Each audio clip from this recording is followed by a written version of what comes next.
हरे कृष्ण। आज हम सभी श्रवण करेंगे श्रीमद् भागवतम के अंतर्गत तृतीय स्कंध और 30वां अध्याय, उसके अंतर्गत 25वां श्लोक से आज हम प्रारंभ करने जा रहे हैं। ओम नमो भगवते वासुदेवाय। ओम नमो भगवते वासुदेवाय। ओम नमो भगवते वासुदेवाय।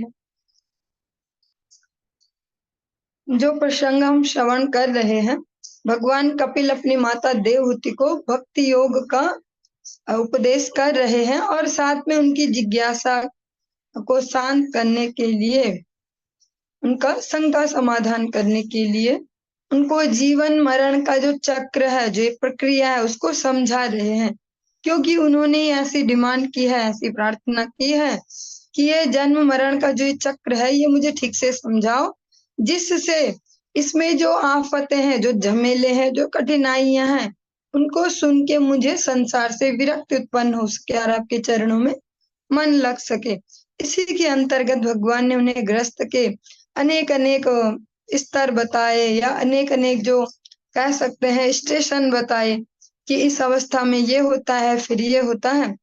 फिर भगवान जो ये वर्णन कर रहे हैं, जो हमने लास्ट श्लोक कल श्रवण किया, भगवान ने जो भगवत विमुख जीव हैं, उनका जो फाइनल डेस्टिनी है, जो चरम लक्ष्य है, जो विश्राम स्थल है, वो नरक की जो यात्रा है, उसके बारे में भगवान उल्लेख कर रहे हैं। जब यमदूत ऐसे जो भगवत विमुख जीवात्मा है उसको प्रताड़ित करते हुए ले जाते हैं, वर्णन हम सुन रहे हैं। आदिपनम स्वगात्राणां वेष्टयित्वोलमुकादिभिः आत्ममांसादनं क्वापि स्वकृतं परतोऽपि वा। वहां उसे जलती लकड़ियों के बीच में रख दिया जाता है और उसके अंगों में आग लगा दी जाती है। कभी कभी उसे अपना मांस स्वयं खाने हेतु बाध्य किया जाता है अथवा अन्य जीवों द्वारा खाने दिया जाता है। जिस प्रकार से जो अभी इजीली अन्यों का मांस खा रहे होते हैं, हम देखते हैं कितने अट्रैक्टिंग वे में मांसाहार को प्रोत्साहित किया जाता है। सबसे अगर अभी आज के समय का सबसे अट्रैक्टिव नेम ले तो चिकन पिज्जा, ऐसा इस प्रकार से अनेक अनेक प्रकार से हमको सुनने को मिलते हैं, ऐसे जो मांसाहार को प्रोत्साहित करने वाले शब्द हैं। और आप देखते हैं अगर सोशल मीडिया पर या एड्स के थ्रू या टीवी में, तो जिनको बड़ी बड़ी पर्सनैलिटी माना जाता है इस दुनिया में, कोई क्रिकेटर हो सकते हैं, कोई बॉलीवुड स्टार हो सकते हैं, उनके द्वारा भी ऐड करवाए जाते हैं कि संडे हो या मंडे रोज खाइए अंडे, ऐसा करके। और ऐड में भी बच्चे को सेंटर पे रखा जाता है कि बच्चों को खिलाना चाहिए, फिर उनको प्रोटीन और क्या क्या मिलने वाला उस अंडे से। लेकिन वहां पर न वो करने वाले जान रहे हैं, न आगे किसी को जानने देना चाह रहे हैं कि इसका फिर जो रिएक्शन होगा, हर एक्शन का एक रिएक्शन होता है, साइंस में हम पढ़ते ही हैं। तो जो आज हम किसी का मांस खा रहे हैं, तो इसका भी तो कोई रिएक्शन होगा। यहाँ पर यही वर्णन किया जा रहा है। जो ऐसी पापिष्ट जो जीवात्माएं हैं, सूक्ष्म शरीर के साथ जो अपने कर्मों का फल भोग रही हैं, उनको कभी कभी उनके जो अंग है उनमें अग्नि जला दी जाती है, जलाया जाता है। कभी कभी उन्हें स्वयं का ही मांस भक्षण करने को कहा जाएगा, कभी उनके मांस को अन्यों को दिया जाएगा। और ऐसा नहीं है कि शरीर छूट गया है, भौतिक शरीर, तो उन्हें कष्ट नहीं होगा, सूक्ष्म शरीर साथ में ही जाता है और स्पेशल बॉडी मिलती है जिसे कहते हैं यातना शरीर। वो यातना शरीर की स्पेशलिटी ये है कि जो होगा वो अनंत गुना अधिक होकर महसूस होगा। अगर एक थप्पड़ पड़ा तो लगेगा कि जैसे 100 थप्पड़ पड़ गए, जैसे 1000 थप्पड़ पड़ गए, इतना दर्द होने वाला है। ऐसा वो यातना शरीर प्रदान किया जाता है स्पेशल। तो ऐसा नहीं है कि हम यहाँ पर कुछ भी कर रहे हैं, कोई रिजल्ट नहीं है, जैसा अभी आज के समय में बहुत ज्यादा लगने लगा है, भौतिकता बढ़ते जा रही है बहुत ही तीव्रता से। तो यही लगता है जो प्रैक्टिकल है ना, जो केवल अपना फायदा निकाल दे रहे हो, वो समझदार है, कुछ नहीं होता ऐसा, बस अपना काम निकालो और चलो, ऐसे आगे चलो, कुछ नहीं होता ऐसे, प्रैक्टिकल बनो, प्रैक्टिकल। तो जो ये है तो ये कैसी संस्कृति का डेवलपमेंट हो रहा है, ऐसी संस्कृति विकसित हो रही है जो नारकीय जीवन की ओर आगे जा रही है। यहाँ भी नरक जैसा ही जीवन होगा और जो फाइनल जीवन होने वाला वो भी नरक में ही होने वाला है। जीवतश्चान्त्राभ्युद्धारः स्वाग्रे स्वाग्रेर्धैर्यमसादने सर्पवृश्चिक दंशाद्यैर्दशद्भिश्चात्म वैशसम। नरक के कुत्तों तथा गीधों, जो गिद्ध होते हैं, उनके द्वारा उसकी आंतें उसके जीवित रहते और देखते देखते खींच ली जाती हैं और उसे सांपों, बिच्छुओं और डांसों तथा अन्य काटने वाले जंतुओं से पीड़ा पहुंचाई जाती है। जैसे अगर हम यहाँ देखते हैं, जिसको हम बोलते हैं ना नाल चढ़ जाना, या ऐसे नाल चढ़ गई ऐसे पेट में, कुछ हैवी उठाया, कोई कहीं एक्स्ट्रा जोर लगा दिया, तो कितना अजीब और गरीब दर्द होता है। सबने एक एक बार तो एक्सपीरियंस लिया ही होगा अपने जीवन में। वो तो अभी आते थोड़ा,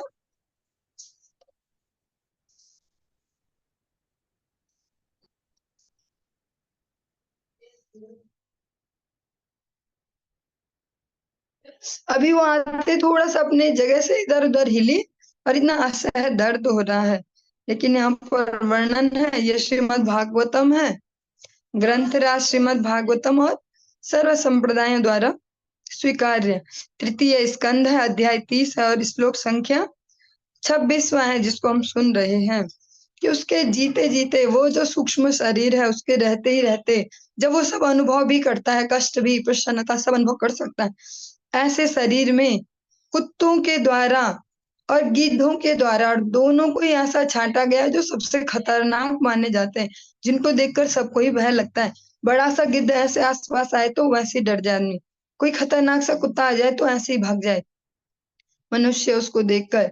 ऐसे ही कुत्तों और गीधों द्वारा उसके जीवित रहते उसकी वो आंतें खींच ली जाती हैं बाहर, जिनके थोड़ा सा इधर उधर हिलने से हम बोलते बहुत तेज दर्द हो रहा है, इतने दिन हो गए, कुछ हो गया, आंत इधर उधर हो गई है ना, हमारे नाल ऐसी चढ़ गई है या कुछ कहते हैं। और साथ में उसे सांपों, बिच्छुओं, डांसों और अन्य काटने वाले जंतुओं से जो दंश है, जो जैसे मच्छर हो गए या ऐसे जो होते हैं जो अपने डंक से हमें कष्ट देते हैं, ऐसे अनेक अनेक, यहाँ पर एक एक नहीं बोला एक सांप काटेगा एक बिच्छू, सांपों, बिच्छुओं, डांसों, अन्य काटने वाले जंतुओं, उनके द्वारा भी ऐसे नुचवाया जाएगा, इनको भी मौका दिया जाएगा, जाओ तुम अपनी इच्छा पूरी करो। कृन्तनं चावयवशो गजादिभ्यो विदापिपनं पातनं गिरिशृंगेभ्यो रोदनं चाम्बुगर्तयोः। फिर उसके अंग प्रत्यंग काट डाले जाते हैं और उसे हाथियों से चिरवा दिया जाता है, उसे पर्वत की चोटियों से नीचे गिराया जाता है और फिर जल में या गुफा में बंदी बना लिया जाता है। ये जो हम वर्णन सुन रहे हैं, ये उन जीवात्माओं के साथ ये सब किया जाता है, ये सब प्रयोग, ये सब एक्सपेरिमेंट उनके साथ किए जाते हैं जो भगवत विमुख चेतना से जीवन जी रहे हैं, केवल अपनी इंद्रिय तर्पण के लिए कुछ भी करने को तैयार है, जो अनैतिक है उसको भी करने को तैयार है, अन्यों को खाने को भी तैयार है, केवल हमारी जीभ में टेस्टी लगने वाला है तो हम खा सकते हैं। छोटे छोटे चिकन का मांस खाएंगे, मुर्गी जरा बड़ी होती टेस्टी नहीं होगी, ऐसे ऐसे जो हैं, जो ऐसे चॉइस लेने वाले हैं। और ये हम यहाँ की बात करें जो हमारे देश में भी ऑप्शंस हैं, अभी अन्य जो पाश्चात्य जगत उनकी तो बात ही नहीं हो रही, जहाँ मनुष्य मनुष्य को भी खा सकता है। और ऐसा अब तो यहाँ भी देखा ही जाता है, बीच बीच में न्यूज़ें आती हैं कि किसी होटल में किसी को खाते हुए उंगली मिल गई, तो वो देखता है अरे उंगली तो किसी जानवर में नहीं थी। तो पता चलता है कि जो ऐसे ही कहीं कहीं भी मर जाते हैं, जो लावारिस लाशें होती हैं उन्हें भी होटल वाले ले लेते हैं फ्री में। भाई सबको तो बेनिफिट देखना है, अपना पैसे ही तो देखने। समझदार व्यक्ति कौन है आज की डेट में? चालाक, जो ज्यादा प्रॉफिट कमा ले, कम इन्वेस्टमेंट। फ्री का मांस मिल गया अगर मनुष्य का भी है तो क्या दोष है, बेच लेंगे और वो तो पूरा का पूरा रिटर्न ही हो गया पैसा, तो 100%, 1000% बेनिफिट हो गया। ऐसा अनेक बार सुनाई भी देते हैं प्रसंग ये तो नहीं कि अतिशयोक्ति में मैं कह रही, आप सभी ने भी कभी ना कभी सुने होंगे ऐसे प्रश्न। जो लावारिस लाशें वो भी ऐसे यूज हो जाती हैं। जो ऐसे जीवात्माएं जो ऐसे कार्यों को कर रहे हैं, जो उनका हिस्सा है, उनकी गति को हम यहाँ पर श्रवण कर रहे हैं। और इसमें जो प्रधान जो मिस्टेक है, जो सबसे बड़ा जो कह सकते हैं दोष है, वो है भगवद विमुक्ता। वो ही सारे दोषों की जननी है, भगवद विमुक्ता। जैसे हम एकादशी व्रत को कहते हैं भक्ति जननी। अगर भक्ति चाहिए आपको जीवन में और आप एकादशी नहीं करते हैं, तो भगवान ही जाने कैसी भक्ति होगी वो। क्योंकि शास्त्र स्पष्ट कहते हैं कि माधव तिथि भक्ति जननी। भक्ति का जन्म ही तब होता है, जो एक्चुअल में भक्ति उनका जन्म ही तब होता है जब एकादशी पालन करते हैं। हम सब अपने जीवनों में भी देख सकते हैं, एकादशी से पहले का जो भक्ति भाव था, जो सो कॉल्ड धार्मिकता थी, वो कैसी थी, और एकादशी के बाद जो फोकस बढ़ा है वो कैसा है। तो यहाँ पर उन जीवात्माओं का वर्णन है जो भगवत विमुक्ता का जीवन जीते हैं। और जब भगवत विमुक्ता है जीवन में, जिन्होंने हमें जीवन दिया है, मम वांशो जीव लोके जीव भूता सनातना, ऐसे भगवान से ही जब हमने कह सकते हैं नमक हरामी कर दी। सूरदास जी का आपने पद सुना होगा, हरि जी मोरे मौसम कौन कुटिल खल कामी, प्रभु जी मोरे मौसम कौन कुटिल खल कामी, जाहि तन दियो ताहि विसरायो, ऐसो नमक हराम। ये शब्द है, ये मेरे नहीं है, ये सूरदास जी के पद हैं। वो कहते हैं कि आप जिन्होंने मुझे तन दिया, जिन्होंने जीवन दिया है, उनसे विमुख हूं मैं, ऐसा नमक हरामी हूं। जिसने उपकार किया उसके प्रति कृतज्ञ होना। तो कृतज्ञ आपने अनेक बार जो आप देखते हैं, कोटेशन भी आते हैं अनेक अनेक आचार्यों की। सोशल मीडिया का जमाना है, सर्व सुलभ है। आप सबके फोनों में भी अलग अलग जगह से आपने कनेक्ट होंगे, अलग अलग जगह से आते होंगे कोटेशन। एक कोटेशन में आपने देखा होगा कभी कि जो सबसे बड़ा दोष है वो है कृतज्ञता, भगवान के प्रति कृतज्ञ होना। जिस जीव में ये है तो सारे दोष आने ही आने हैं। फिर नहीं बोल सकते कि बहुत ही बड़ी आदमी बस भजन नहीं करता, सब बहुत मुश्किल है हो पाना। तो कृतज्ञता जिनके जीवन में है, वो सारे दोष उनके जीवन में आ ही जाते हैं। उनकी हम गति सुन रहे हैं। फिर उनके सारे जो अंग प्रत्यंग है वो काट दिए जाते हैं, हाथियों से कुचलवाया जाएगा, उसे पर्वत की चोटियों से नीचे गिराया जाता है, फिर जल में या गुफा में बंदी बना लिया जाता है।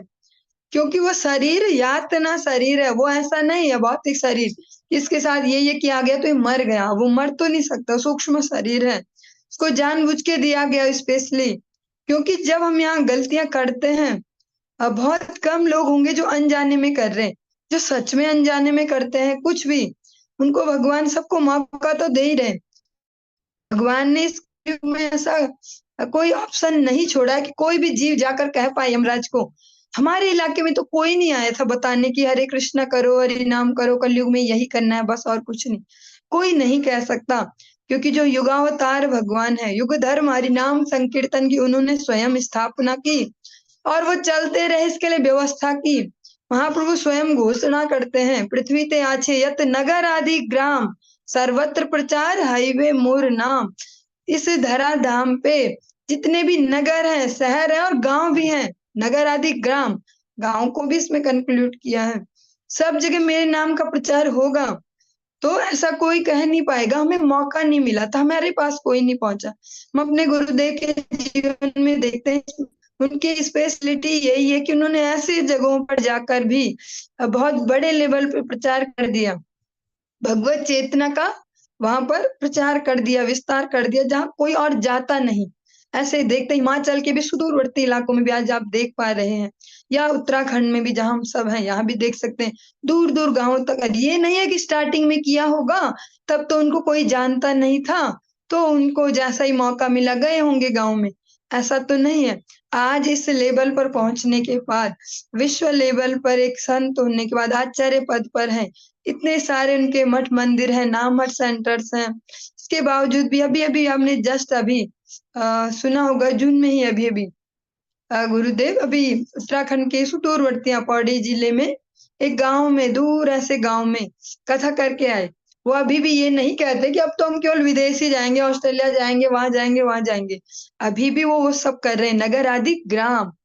तो कोई भी जीव ऐसा नहीं कह सकता हमें मौका नहीं मिला, हमारे पास कोई आया नहीं था, किसी ने बताया नहीं था कि ये अंडा नहीं खाना चाहिए, मांस नहीं खाना चाहिए, मदिरा नहीं पीनी चाहिए, ऐसा कोई कह नहीं पाएगा।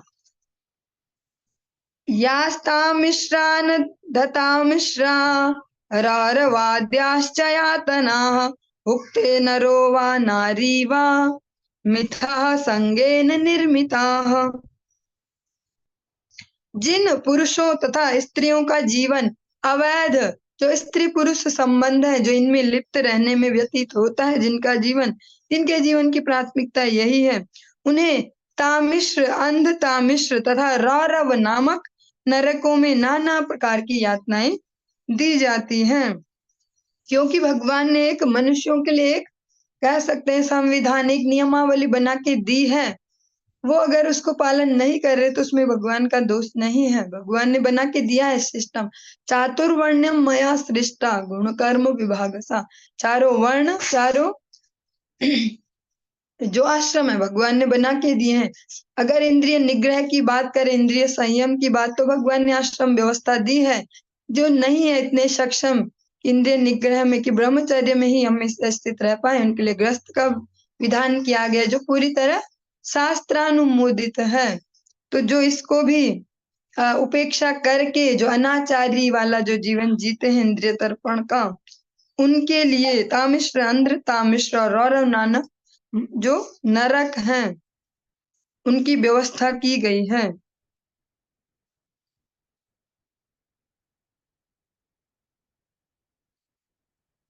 अत्रैव नरकः स्वर्ग इति मातः प्रचक्षते या यातना वै नरक्यास्ता इहाप्युपलक्षिताः। भगवान श्री कपिल ने आगे कहा, हे माता, कभी कभी यह कहा जाता है कि इस ग्रह में हम नरक तथा स्वर्ग या नरक अथवा स्वर्ग का अनुभव करते हैं, क्योंकि कभी कभी इस ग्रह में भी नरक की यातनाएं दिखाई पड़ती हैं। जो हम सब लोकली भी ऐसे श्रवण करते ही अपने आसपास वालों से, अरे कहाँ किसने देखा स्वर्ग नरक, दोनों यही है, देखो यही ये है, हॉस्पिटलों में जाओ नरक दिख जाएगा, अच्छे ग्रस्त में जाओ स्वर्ग दिख जाएगा सब। तो भगवान कहते हैं, भगवान भी इस प्रकार से ही अनुमोदन कर रहे हैं कि यहीं भी कभी कभी जो नारकीय यातना है वो यहाँ भी देखी जाती है। कुछ जीवात्माओं को यहीं भी उनके ऐसे कष्ट, जो ऐसे जो उनके क्रियाकलाप है, उनका दंड यहाँ भी मिल जाता है।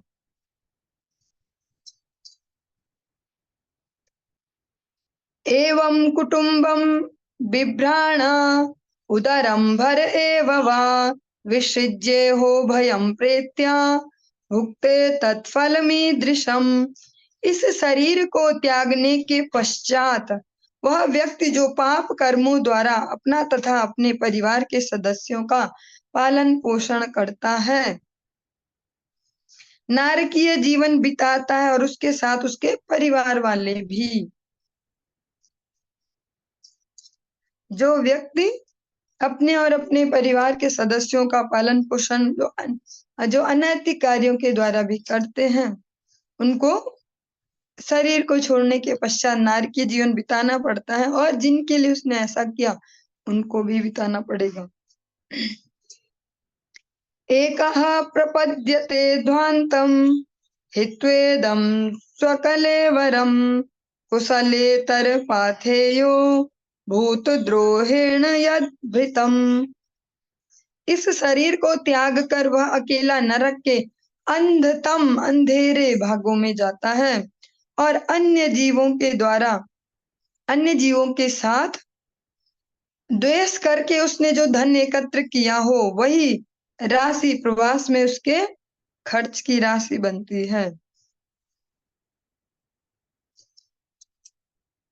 जिस प्रकार से हम कह सकते हैं कि यहाँ की संपत्ति साथ में नहीं जाएगी, लेकिन सूक्ष्मता से वो भी साथ में ही जाती है।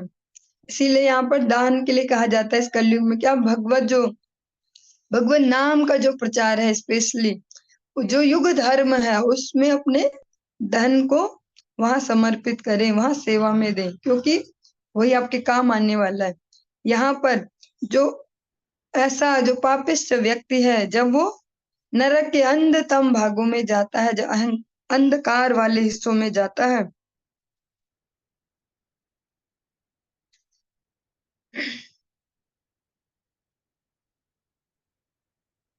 तो जो उसने अनीति से जो धन कमाया था, जो उसका सूक्ष्म रूप है, वही वहां उसके काम आएगा उस नरक में भी, और वो खर्च भी उसको उसी प्रकार से करेगा। लेकिन जो इसको सही मार्ग में लगाता है, वो उसको भगवत भक्ति में आगे बढ़ाता है। यही धन हमें नीचे की ओर भी ले जा सकता है, और यही धन हमें ऊर्ध्व गति भी दे सकता है। दैवे नाशादितं तस्य समलं निरये पुमान् भुक्ते कुटुम्ब पोषस्य हृतवित्ता इवातुरः। इस प्रकार पूर्ण पुरुषोत्तम भगवान की व्यवस्था से परिवार का पोषण करता अपने पाप कर्मों को भोगने हेतु नारी की अवस्था में रखा जाता है, मानो उसकी सारी संपत्ति लुट गई हो।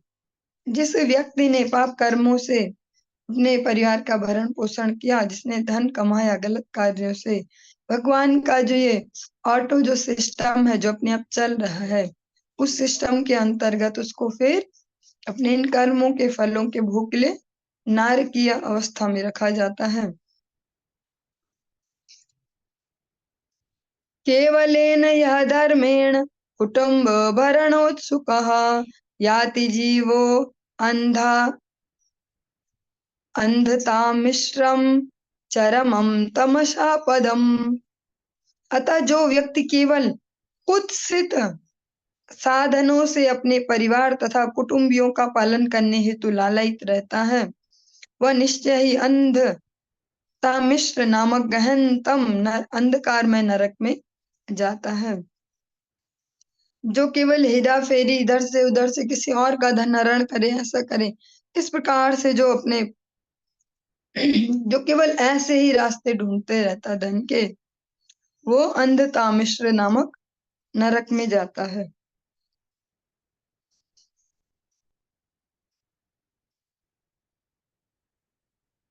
अधस्त अधस्तान् नरक लोकस्य यावतीर्यात् नादयः क्रमशः समनुक्रम्य पुनरात्राव्रजेच्छुचिः। समस्त कष्टकर नारकीय परिस्थितियों से तथा मनुष्य जन्म के पूर्व पशु जीवन के निम्नतम रूपों को क्रमशः पार करते हुए और इस प्रकार अपने पापों को भोगते हुए वह इस पृथ्वी पर मनुष्य के रूप में पुनः जन्म लेता है। ये सुनने में जितना छोटी सी लाइन लगती है कि अपने फलों को भोगते भोगते निम्न योनियों से गुजरते गुजरते मनुष्य जीवन तक पहुंच जाता है, बहुत ही सरल लग रहा है। जैसे गया, उसकी खूब पिटाई उटाई हुई और फिर एक शरीर में डाला, फिर दूसरे में, फिर तीसरे, ऐसे ऐसे फटाफट से मनुष्य बन गया। लेकिन ये इतना इजी नहीं है जितना सुनने में लग रहा है। पहले तो अनंत अनंत समय तक नरक यातनाएं दी जाएंगी, वहां अच्छे से धुलाई होने के बाद फिर कोई नीच योनि में डाल दिया जाएगा, वहां भी पूरा भुगतान करो, फिर उसके बाद थोड़ा ऊपर से करते करते जो 80 लाख योनियां उनमें उनसे गुजरते गुजरते, और हर एक का एक टाइम पीरियड होता है। आप सभी जानते हैं कि जैसे मनुष्य का एक टाइम पीरियड है लगभग 100 वर्ष, ऐसे हाथी का अपना है, मगरमच्छ का अपना है, सबका एक अपना अपना जीवन काल। कछुए का हम सुनते 120 130 ऐसा। इन सब से गुजर गुजर के तब जाके वो जो 4 लाख मनुष्यों की योनियां, उनमें वहां प्रवेश करता है, और उसमें भी अनेक अनेक प्रकार की हैं। इस प्रकार से हम अनेक अनेक विविधताएं देखते हैं और आकर्षित होते हैं। हमें कोई अगर फॉरेनर दिख जाए ऐसे सफेद सफेद ऐसे त्वचा वाला और ऐसे, तो हमें खुद से ही ऐसे फीलिंग आएगी, नेचुरल फीलिंग, कि जैसे ही हमसे कुछ अच्छा ही है और हम शायद बेकार ही हैं ऐसे। और लगेगा बढ़िया बढ़िया, ऐसे देखो भैया, ऐसे फोटो खिंचा के फटाफट इधर उधर भेज दो कि हम इनको भी जानते हैं ऐसा। लेकिन अगर शास्त्र भाषा से समझे तो वो अभी वर्णाश्रम के अंतर्गत भी नहीं इतने डाउन है। वो जिसको मलेच्छ अंत्यज जिनको कहते हैं वो उस कैटेगरी में आते हैं, और हम उनसे आकर्षित हुए रहते हैं ऐसे। हॉलीवुड बहुत बढ़िया है जी, वहां वाले बहुत अच्छे होते हैं, कोरियन बहुत सुंदर होते हैं, अमेरिका वाले ऐसे होते हैं, वहां वाले ऐसे होते हैं। लेकिन उस समय हम भूल जाते हैं धन्यास्तु भारत भूमि, जो देवानाम अपि दुर्लभा, जो देवता भी जहाँ जन्म लेने के लिए तरस रहे हैं, जिस प्रकार के शरीर में, जिस प्रकार के वर्ण में, जिस प्रकार की आकृति में भगवान स्वयं यहाँ अवतार ग्रहण करते हैं। भगवान यहाँ इस नॉर्मल साइज में ही आए, भगवान बहुत बड़े होके नहीं आए थे। भगवान का जो शरीर का जो आकार है वो ऐसा बहुत एक्स्ट्रा लंबा चौड़ा ऐसा नहीं, नॉर्मल साइज, और 2 हाथ वाले होके नॉर्मल ऐसे ही होके यहाँ भारत देश में ही भगवान बार बार आते हैं। तो कुछ तो विशेषता होगी, लेकिन वो हमारे जो मन है उसकी गति है नीचे की ओर, तो हमें वही ज्यादा अट्रैक्ट करते हैं। कोई एक हमारे देश वाला सामने हो और कोई एक चाइनीज आ जाए तो हम उस चाइनीज को बार बार देखेंगे, ये हाँ ये है। और भले हम उसके बारे में ना जानते हो कि अपनी इसकी क्या स्थिति है, अपने गांव में अपने शहर में किस लेवल पे है, कैसे लाइफ स्टाइल है, पर फिर भी लगेगा बहुत बढ़िया है ये। तो क्योंकि जब हम ठीक प्रकार से महिमा नहीं जानेंगे, इनफीरियर फीलिंग में रहेंगे, अपने धर्म की, अपने कल्चर की, अपनी संस्कृति की महत्ता को नहीं समझेंगे, तो यही गति होनी है।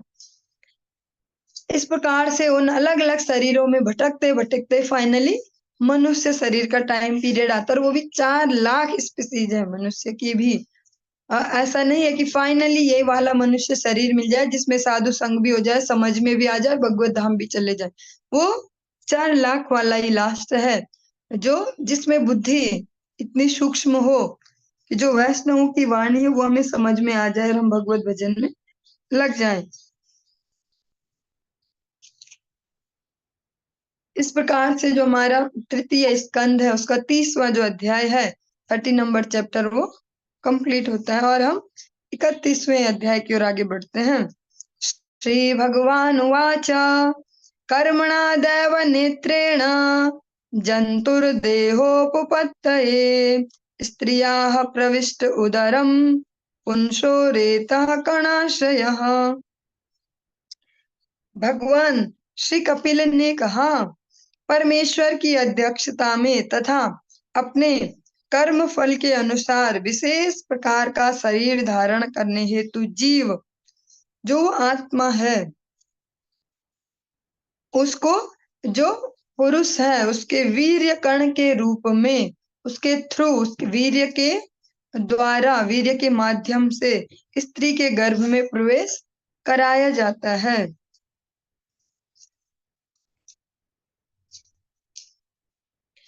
कललम त्वेका कललं त्वेकरात्रेण पञ्चरात्रेण बुद्बुदं दशाहेन तु करकन्धुः पेष्यण्डं वा ततः परम्।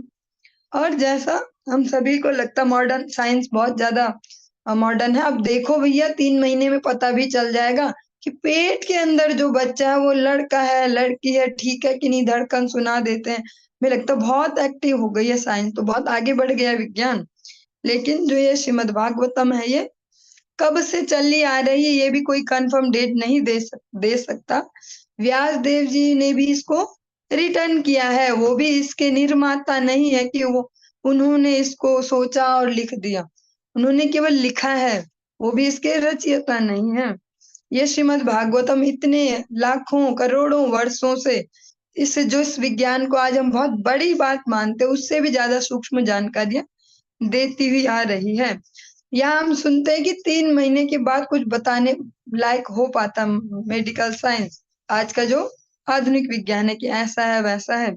लेकिन यहाँ जो हम सुन रहे हैं वो सुन रहे फर्स्ट डे से, पहली रात्रि में शुक्राणु तथा रज मिलते हैं, और 5वीं रात्रि में यह मिश्रण बुलबुले का, जो बबल के जैसे, ऐसे पानी के जैसे हम बुलबुले देखते हैं, ये जीवात्मा के जो मनुष्य शरीर है, जब वो मनुष्य योनि में आए उसका वर्णन है। जो देवहूति माता जी है वो प्रैक्टिकल प्रश्न कर रही है, सो कॉल्ड स्पिरिचुअल टाइप वैसे नहीं जो हमें लगता है सो कॉल्ड, या ऐसा होता होगा धर्म, कोई महाराज होते हैं उनसे सुनते हैं हाँ जी करते और हो गया।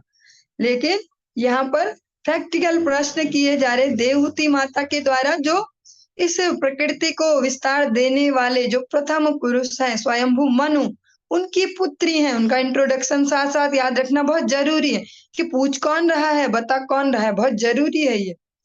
क्योंकि हमारे जीवन में भी हम देखते हैं कि कैसे लोगों से हम का समाधान करते हैं, वो हमारे जीवन को गति देते हैं। जैसी संगति करते हैं हमारे जीवन में वैसी डायरेक्शन ले लेता है। ये देवहूति माता है प्रश्न करने वाली, जो जानना चाह रही है स्पष्टतः जीवन मरण चक्र का स्पष्ट मुझे विस्तार से वर्णन कीजिए, जिससे मैं इससे विरक्त होकर आपके चरणों में अनुरक्त हो पाऊं। बताने वाले स्वयं भगवान कपिल हैं, स्वयं भगवान नारायण हैं। जो जीवात्मा है जो माता के गर्भ में है उसकी स्थिति बताई जा रही है। प्रथम रात्रि में जो शुक्राणु और जो रज है, जो स्त्री और पुरुष को जो भगवान ने संतान जन्म देने के लिए जो पदार्थ दिया, उन दोनों का मिश्रण होता है। और 5वीं रात्रि में जो ये मिश्रण है वो बुलबुले का रूप धारण करता है।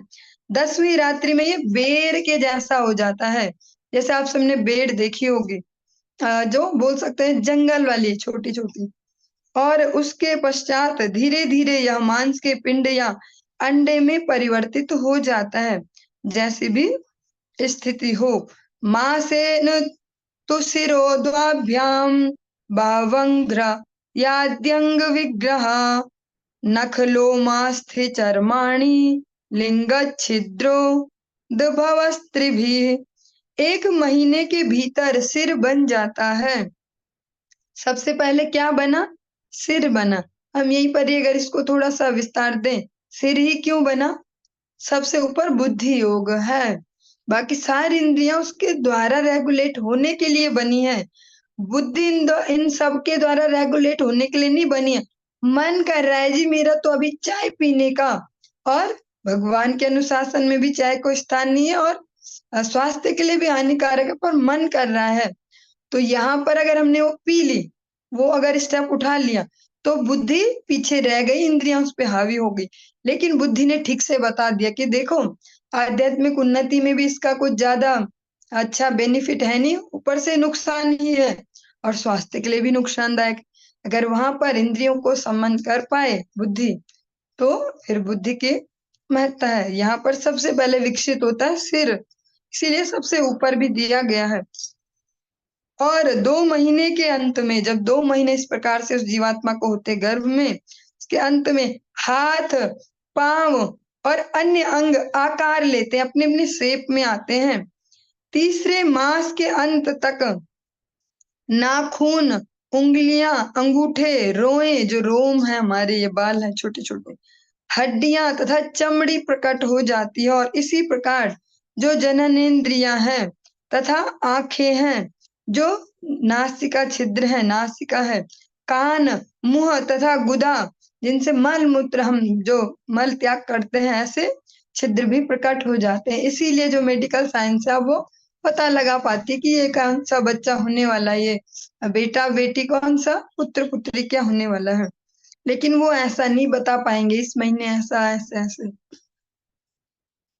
चतुर्भिर चतुर्भिर धातवः सप्त पंचभिः श्रोत्रिंगु भवः षड्भिर्जरायुणा वीतः कुक्षो भ्राम्यति दक्षिणे। गर्भ धारण के 4 महीने के भीतर शरीर के 7 मुख्य अवयव उत्पन्न हो जाते हैं। जो 7 बहुत ज्यादा आवश्यक वस्तुएं हैं शरीर में, वो उत्पन्न हो जाती हैं। और वो क्या क्या है? रक्त, रस, मांस, चर्बी, हड्डी, मज्जा तथा वीर्य। 5 महीने में भूख तथा प्यास लगने लगती है। जो वो अंदर शरीर है, जो वो जीवात्मा है, उसको अब खुद से भी भूख प्यास अनुभव होने लगी। अभी तक वो नॉर्मली भगवान के सिस्टम से ऐसे वहां से उसे पोषण मिल रहा था, माता के पोषण से ही। अब उसको खुद से भी फील होने लगी भूख प्यास। अब उसको भी वहां बेचैनी होती प्यास लगने पे, भूख लगने पे। और 6 मास के अंत तक झिल्ली जो जरायु है उसके भीतर बंद जो गर्भ है, भ्रूण है, उदर के दाहिने भाग में चलने लगता है, उसमें गति भी प्रारंभ हो गई।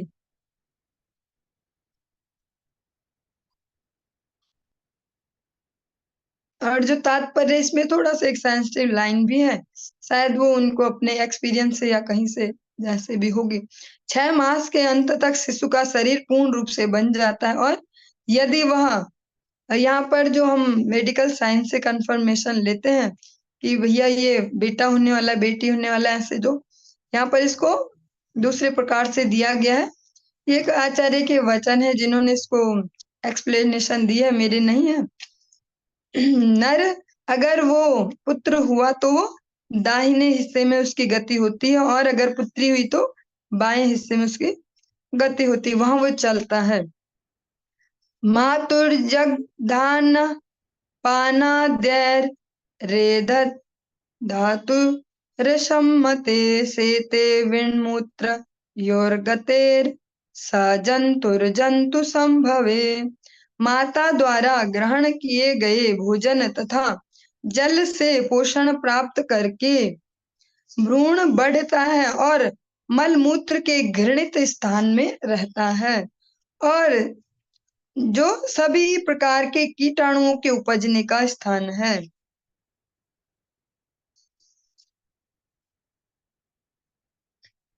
इसका थोड़ा सा हम एक्सप्लेनेशन को भी श्रवण करते चलते हैं। थोड़ा सेंसिटिव सी एक्सप्लेनेशन है, तो सुनने में हम सभी का कुछ न कुछ बेनिफिट हो सकता है। मार्कंडेय पुराण में कहा गया है कि आप्यायनी अर्थात नाल बच्चे को माता की आंत से जोड़ती है, और इसी मार्ग से माता द्वारा पचाया गया भोजन शिशु को जाता है। इस प्रकार गर्भ के अंदर शिशु अपनी माता की आंत के माध्यम से पोषित होता है, नित्य प्रति बढ़ता रहता है। मार्कंडेय पुराण के कथन की पुष्टि आधुनिक चिकित्सा विज्ञान द्वारा भी होती है, अतः पुराणों के प्रमाणों को काटा नहीं जा सकता, जैसा कि कभी कभी मायावादी चिंतक करते हैं। जैसे पुराणों को नेग्लेक्ट किया जाता है कि भैया नहीं, ये तो ऐसे ही है, किसी ने कल्पना करके लिख दिए, लेकिन आज मेडिकल साइंस भी उसको पुष्टि करती है कि हाँ सही है। तो इसलिए पुराणों के जो प्रमाण है उनको काटा नहीं जा सकता है। जो ये मार्कंडेय पुराण है, जो मार्कंडेय ऋषि, आपने इन सब की कथा, आप सब ने इनकी कथा सुनी ही होगी। ये इकलौते ऐसे हैं जिन्होंने 6 बार जो जिसको प्रलय कहते हैं, महाप्रलय, उसका दर्शन किया है। जबकि इनको, इनका जब जन्म के साथ ही ये बताया गया था कि बहुत अल्प आयु होने वाला है ये बालक, 6 साल, ज्यादा से ज्यादा 10 साल ऐसा चलने वाला है इसका जीवन। लेकिन जो पिताजी हैं वो सूक्ष्मदर्शी हैं, वो एक आध्यात्मिक व्यक्ति हैं, भगवान के भक्त हैं, तो उन्होंने बालक को बताया, बहुत अच्छी उसको टेक्निक सिखा दी बचपन से ही। जो ही भक्त मिले, जो ही वैष्णव मिले, जो ही संत मिले, उस सबको दंडवत करना है, बस सबको दंडवत करना है, सबको प्रणाम करना है। ऐसा करते करते, ऐसा कहते, इसी प्रणाम के दम पर उनका जो एज है, और एज भी ऐसी एज नहीं है हाथियों वाली, वेल वाली, कछुए वाली, की जीवन को ढो रहे हैं। सूक्ष्म बुद्धि के साथ वो भगवत भक्ति के साथ एक बहुत लंबी एज को जी पाए, जो भगवान जो प्रलय होती है उसको अनेक बार दर्शन कर पाए। ऐसे मार्कंडे पुराण से में सुन रहे हैं। क्योंकि शिशु माता द्वारा आत्मसात किए गए भोज्य पदार्थ पर पूर्णतया निर्भर रहता है, क्योंकि बच्चा भी उस पर ही डिपेंड है, जो माँ खा रही है, पी रही है। अतः गर्भावस्था में माता द्वारा ग्रहण किए जाने वाले भोजन पर प्रतिबंध रहते हैं। लेकिन आज के समय में तो ऐसा नहीं है। पर इससे पहले जिसको हम पुराना जमाना बोलते, कि ऐसे पुराना जमाना, उसमें भी बहुत सारे रेस्ट्रिक्शन होते थे संतान के गर्भ में रहने के दौरान, और जब तक दूध पी रहे हो माता का, तब तक भी बहुत सारे रेस्ट्रिक्शन होते थे। गर्भिणी माँ को अधिक नमक मिर्च, और इसमें तो प्याज भी लिखा गया है, वो पता नहीं जहां से भी प्रमाण लिया हो, पर लिखा है नमक मिर्च प्याज आदि खाने की मनाही रहती है, क्योंकि शिशु का शरीर अत्यंत कोमल होता है, और इस प्रकार की जो तिक्त वस्तुएं, जो तीखी चीजें हैं, वो उसको सहन नहीं कर सकता। स्मृति शास्त्रों में निर्दिष्ट गर्भिणी माता द्वारा करणीय तथा निषेध अत्यंत उपयोगी है। हमें वैदिक साहित्य से पता चलता है कि समाज में उत्तम शिशु उत्पन्न करने की ओर कितना ध्यान दिया जाता था। समाज के उच्च वर्णों में गर्भाधान के पूर्व गर्भाधान उत्सव का विशेष महत्व था, जो अनिवार्य था और यह वैज्ञानिक भी है। गर्भावस्था के समय वैदिक साहित्य में संस्तुत अन्य विधियां भी अत्यंत महत्वपूर्ण है। शिशु की देखभाल करना माता पिता का प्रमुख कर्तव्य है, क्योंकि इससे समाज ऐसे लोगों से पूर्ण हो सकेगा जिससे समाज, देश तथा मानव जाति के लिए शांति और संपन्नता आ सकती है। ये कोई ऐसा नहीं है मनुष्य का जन्म होना एक्सीडेंटल, स्त्री पुरुष संयोग बना, संबंध बना और एक मनुष्य धरती पर आया, बस इसमें क्या बड़ी बात है। लेकिन ये ऐसा नहीं है, क्योंकि जैसे चेतना वाले यहाँ मनुष्य आएंगे वैसा ही समाज विकसित होने वाला है। इसीलिए जो भगवत भक्त हैं वो बहुत ही कह सकते हैं जोर देकर जो दैव वर्णाश्रम पद्धति उस पर जोर देते हैं, वर्णाश्रम धर्म को अच्छे से पालन किया जाए जिससे योग्य संतानें आ पाए। कृमिभिर्यशत सर्वांगः सकुमार्यात् प्रतिक्षणम् मूर्छामाप्नोत्युरु क्लेशस्तत्रत्येह शुभितर्मुहुः। उदर में भूखे कीड़ों द्वारा शरीर भर में बार बार काटे जाने पर शिशु को अपनी सुकुमारता के कारण दारुण पीड़ा होती है। इस भयावह स्थिति के कारण वह क्षण क्षण अचेत होता रहता है। बाहर से घर वाले बहुत खुश हो रहे होते हैं कि अच्छा अब तो बस जन्म होने वाला, हमारे घर में तो बस गुड न्यूज आने वाली, बहुत बढ़िया होने वाला है। जो अंदर जिसके लिए यहाँ बाहर बहुत तैयारियां चल रही होती हैं कि भैया सर्दियों में जन्म होने वाला तो स्वेटर बना दो, अभी से ये कर दो, नाम सोचना शुरू कर दो, ऐसा वो अंदर वाले की ठीक अपोजिट कंडीशन होती है।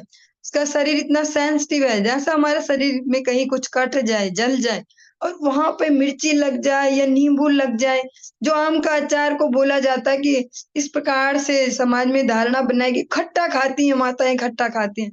पता नहीं ऐसा सच में होता है भी कि नहीं, मेरा ऐसा एक्सपीरियंस अपना नहीं है कि ऐसा खाना चाहिए, खट्टा खाने का मन करता है। लेकिन जब वो अंदर जाता है तो जो जब हमारे शरीर पर भी टच होता है, कहीं कटे पर भी कितना ज्यादा ऐसे पीड़ा होती है। वो जो इतनी सेंसिटिव स्किन वाला अंदर बच्चा है, उस पे जब वो गिरे, उसके शरीर को टच होगा, वो जो माता इतना खतरनाक खतरनाक खाएगी, मिर्ची, नमक, ऐसे और बहुत ऐसा तीखा। आज की डेट में बोले तो आज के समय में तो ये नहीं बोलेंगे, आज के समय में बोलेंगे कि कोल्ड ड्रिंक पिए माँ और चिप्स खाए और ये खाए वो खाए, ऐसा, क्योंकि ऐसा ही होता है। और इसके भी साइड इफेक्ट भी देखते हैं। कई बार वो जो गर्भ है वो वही जल भी जाता है, इनके जो एसिड है इनमें हानिकारक उनसे। जो बच्चा है वो अंदर क्या झेल रहा होता, जो पेट में अनेकों अनेकों जो बहुत सारे वहाँ छोटे छोटे कृमि हैं, कीड़े हैं, वो उसके कोमल शरीर को नोच रहे होते, उसको काट रहे होते हैं और वो वहां इतने भयंकर कष्ट में होता है। इतनी भयावह स्थिति, डरावनी भयावह, जो इतनी डरावनी स्थिति है उसके लिए वो अकेला पड़ा हुआ इतना कोमल सा, और के लिए हजारों कीड़े छोटे छोटे ऐसे खा रहे हैं उसको, जो उसके कारण वो बार बार बेहोश हो जाता है, बार बार बेहोश हो जाता है।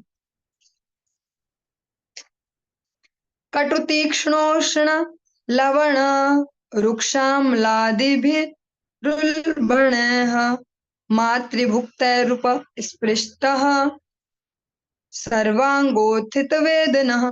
माता के खाए कड़वे, तीखे, अत्यंत नमकीन या खट्टे भोजन के कारण शिशु के शरीर में निरंतर पीड़ा रहती है। उसको रात दिन वहां दर्द होता रहेगा, जो प्रायः असह्य होती है और कैसी होती है, सहन करने लायक भी नहीं होती है। वो असहनशील होती है, सहन नहीं कर सकते, इसीलिए बार बार वहां बेहोश होता है।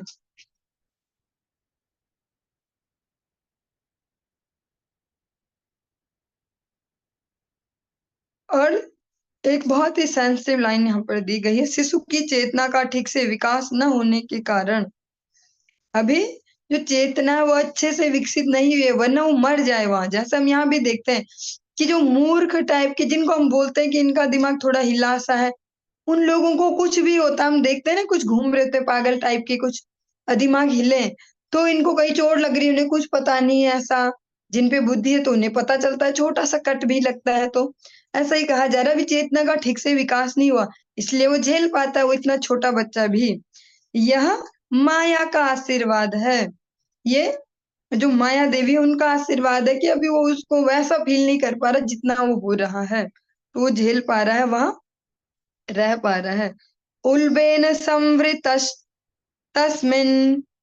नत्रश्च बहिरावृतः आस्ते कृत्वा शिरः कुक्षो भुग्नपृष्ठशिरोधरः। झिल्ली से लिपटा और बाहर से आंतों द्वारा ढका जो घिरा हुआ वो शिशु है, उदर में एक ओर पड़ा रहता है, उसका सिर उसके पेट की ओर मुड़ा हुआ रहता है और उसकी कमर तथा गर्दन धनुषाकार खांचे में रहते हैं, धनुष जैसे उसकी संरचना हो जाती है।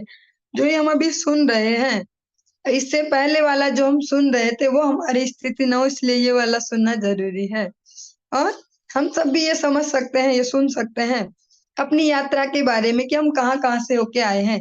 क्योंकि अगर अभी हम मिरर देखेंगे या फोटो खींचेंगे, सेल्फी खींचेंगे तो हमें गलतफहमी हो सकती है, हम तो बहुत बढ़िया, हम ऐसे, हम बहुत अट्रैक्टिव, हम ये हैं वो हैं, लेकिन ये हमारी वास्तविक स्थिति बताई जा रही है, हम किस किस यात्रा को करके आए हैं।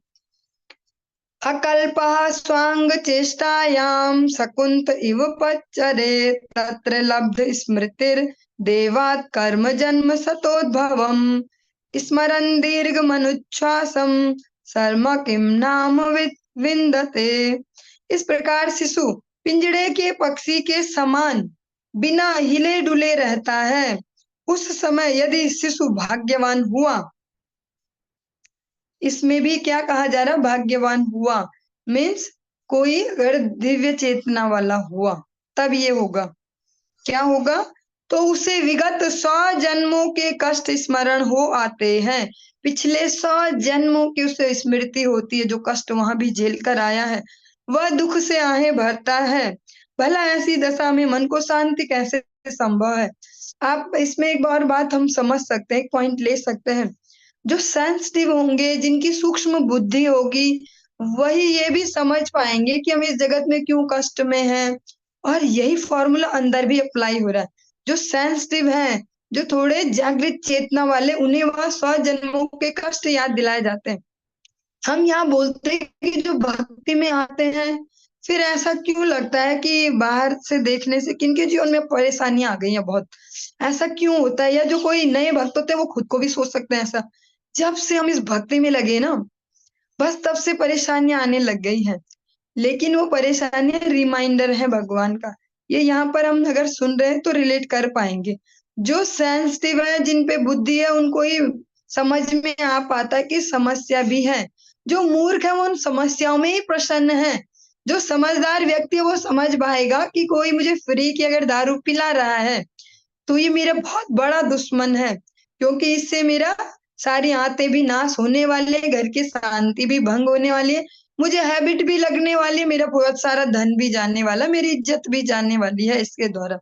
लेकिन जो मूर्ख होगा उसको लगेगा ये तो बहुत बड़ी ऑफर, अरे देखो यार मेरे दोस्त ने आज मुझे कोई बोतल ही फ्री में दे दी, उसको ऐसा ही लगेगा। तो जो सेंसिटिव होते हैं उनको ही भगवान रिमाइंड भी करवाते हैं। तो जो ऐसी सेंसिटिव सोल होती है, जो ऐसी जीवात्मा है, उनको वह 100 जन्मों के कष्ट भी याद दिलाए जाते हैं, ताकि वो महसूस कर पाए, तो आगे की तैयारी करे कि यहाँ से अब हमें फंसना नहीं है। भला ऐसी दशा में मन की शांति कैसे संभव है। तो बच्चा वहां ऐसे है नहीं शांति से, जैसा यहाँ हम समझते हैं कि यहाँ तो विटामिन मिनरल्स और क्या क्या फोलिक एसिड और ये खाए जा रहे हैं और बहुत बढ़िया ग्रोथ है, बहुत हैप्पी है बच्चा, लेकिन ऐसा वहां अंदर की स्थिति नहीं है। आरभ्य सप्तमान्मासान् लब्धबोधोऽपि वेपितः नैकत्रास्ते स्तुति वातैर्विष्ठा भूरिव सोदरः। इस प्रकार गर्भाधान के पश्चात 7वें मास से जब 7 महीने कंप्लीट हो जाते हैं गर्भ में, चेतना विकसित होने पर, अब जो बुद्धि है, जो चेतना है, उसका विकास होने लगा, विकसित होने पर यह शिशु उन हवाओं के द्वारा चलायमान रहता है जो भ्रूण को प्रसव के कुछ सप्ताह पूर्व से प्रेशराइज करती हैं, दबाती रहती हैं उसको। उसी पेट की गंदगी से उत्पन्न कीड़ों के समान वह एक स्थान में नहीं रह सकता। अब वो एक जगह में नहीं टिक पा रहा। हम सोचते हैं ना बहुत ज्यादा यहाँ मूवमेंट शुरू हो गई है पेट में, तो वो इसलिए है कि यहाँ पे भी अजीब है, फिर यहाँ पे भी अजीब है, वो इधर उधर घूम रहा है, जहाँ पे थोड़ा शांति मिले मुझे।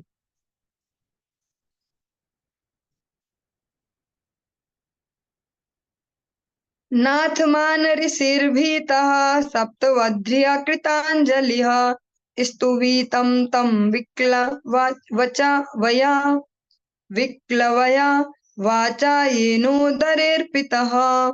इस भयभीत अवस्था में भौतिक अवयवों के 7 आवरणों से बंधा हुआ जीव हाथ जोड़कर हाथ जोड़कर श्री भगवान से याचना करता है, जिन्होंने उसे इस स्थिति में ला रखा है, जो इस सब के कारण है। अहम सर्वस्य प्रभवो मत्तः सर्वम प्रवर्तते। यहाँ पर भी ये श्लोक हमें फिट करना ही पड़ेगा। मैं ही सबका प्रभु हूँ, सब कुछ मुझसे ही उद्भूत है। I am the super controller. परम नियंता मैं ही हूँ, भगवान ही परम नियंता है। जब वो ऐसी स्थिति में है तब वह हाथ जोड़कर भगवान से प्रार्थना करता है कि आप जरा मेरा उद्धार करें, क्योंकि भगवान ही वहां पर कुछ कर पाएंगे, वहां पर कोई और नहीं कर पाएगा कुछ। बाहर आने पे भलाई हम कर लेंगे, मंडे इसके लिए रिजर्व है, ट्यूसडे इनके लिए रिजर्व है, वेडनेसडे इनके लिए रिजर्व है, आज इनकी ही पूजा की जाएगी, ऐसा अंदर ये ऑप्शन नहीं होते। अंदर एक ही ऑप्शन होता है भगवान नारायण का। और